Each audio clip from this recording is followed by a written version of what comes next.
This week on Fish Ed, I'm up at Lake of the Woods. It's early ice and it's one of my favorite times of the year to be up here because the fish are usually snapping and there's not any pressure on them yet. You're gonna wanna see this one because this is something you're gonna wanna do. I'm gonna get in the house and get after it.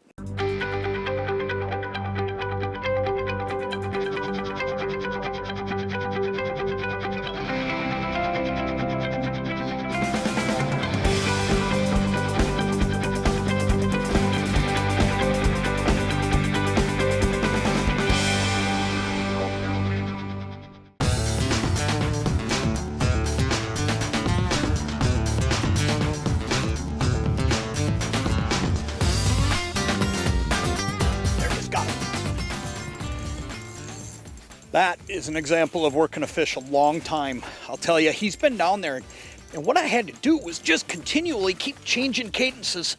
That's a great sauger to start my day. Oh, we're up on Lake of the Woods, and it's early ice, and sometimes when you get out here for the first time of the year, I mean, you look around, you don't see a bunch of houses. I mean, nobody's out here yet. It's pretty early. It's safe. We're on 4.5 inches of ice now, 5 inches. But I'll tell you what, you got to go through a lot of different things sometimes to get them to bite. And what I'm fishing today is rattling flyer spoon. Now, I started off with that color right there, and I'll tell you part of the reason I did this is the water's pretty clear, but at the same time, too, the fish haven't seen a lot of lures here for the last couple weeks, okay? Actually, last month, probably. So a lot of times, if you put something down there real aggressive and real bright, you can really get them turned on quick. Now, if that doesn't work, I'm going to go back to my natural colors because, like I say, it froze pretty clear this year. And what I mean by that is a lot of years you'll get the window blow and all of a sudden you'll have kind of a dingy looking water, but Lake of the Woods looks like it's going to be really clear this year, and that's a good thing because it's going to keep the bite good, especially if by chance we do get a bunch of snowpack. You know, all said and done, this is probably my favorite spoon to fish for a couple reasons though. One, it's got rattles, okay? So I can bring fish in from a long ways away. But because of those wings, every time I lift it and then drop it, it kind of flutters out to the side. But the key to fishing this lure is to understand that you want to constantly be changing. Sometimes I'll just jiggle it, sometimes I'll lift it, sometimes I'll just bang it down on the bottom. And that fish, he looked at it so long that I had to go through a lot of different things to get him to bite. We're gonna get back down there. Usually where there's one, there's more.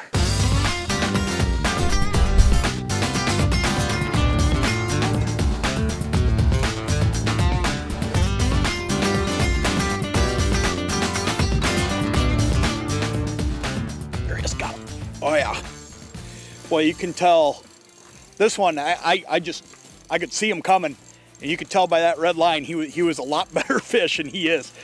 But I'll tell you, one of the keys is picking spots on early ice. It's not always about, ooh yeah, look at that eye, look at that. Oh, that is just fun. You know, I switched colors too, you're gonna notice that. I switched something that glows a little bit more. I just thought maybe with this snow cover and the overcast, it might make a difference. And boy, this guy just came railing in and smacked it. That is a perfect 19-inch walleye right there. Here's what's really cool though. When you get out here on first ice, you don't necessarily have to go a long ways. I'm not that far out today. Now, I've started out in 24 feet, and here's why I started out here this far. I would have started in a little bit shallower, but I didn't get on the ice today until about 8 o'clock, and I'll tell you exactly why I waited that long. It's my first time out here on Lake of the Woods this year. And I know there's a pressure ridge in here, and I wanted to make sure I was going over it in the daylight so I could get out and look at it. But look at that walleye. What a great fish. Boy, that's just a ton of fun. You got to get out here and do this. But when you do, know this, you don't have to go that far. I'm out in 24 feet, like I said, and that's only about 1.5 miles from the shoreline. And all I'm looking for is any little bends in that contour line.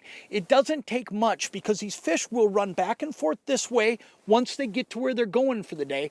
But earlier this morning, they were probably up there in that 16, 17 feet, and they'll just move back and forth. They'll even be shallower, you know, when we get toward really low light this evening. But, you know, keep that in mind. You don't have to go far. Don't feel like you got to race all the way across the lake. There's great fishing all around the shorelines, and it's because those fish are still there from when they were in there chasing those spawning minnows this fall. They haven't left yet. There's not been enough activity in here. There's not a bunch of cars on the ice yet. There's not a bunch of things to drive them out of here, and the bait hasn't moved. So start on those shoreline structures and you'll do just fine.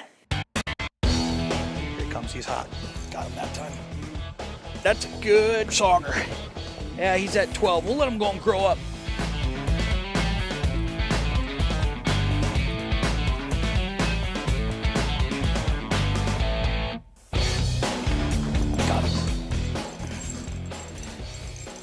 You know, sometimes you make a change like I did, and there's a reason you do this. I went to a darter, and I'll tell you why I went to this Lindy darter. I was on a little streak there of catching a lot of little fish, and this is what I'm after right there. And you can see what he did. And all of a sudden, you just see a fish come railing up and look at a bait like that. And you know what? It's not going to be one of those little saugers. It's going to be a guy like that one right there.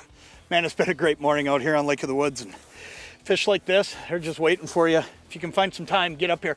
Now, we came out of Zipple Bay this morning, and the ice conditions are good here, and it should be pretty good and ready to go all the way across the South Shore now, but make a call ahead. And then for more current and up-to-date information all winter long, check back with us each week on Fish Ed, and we'll chase across the Midwest finding you great bites just like this one.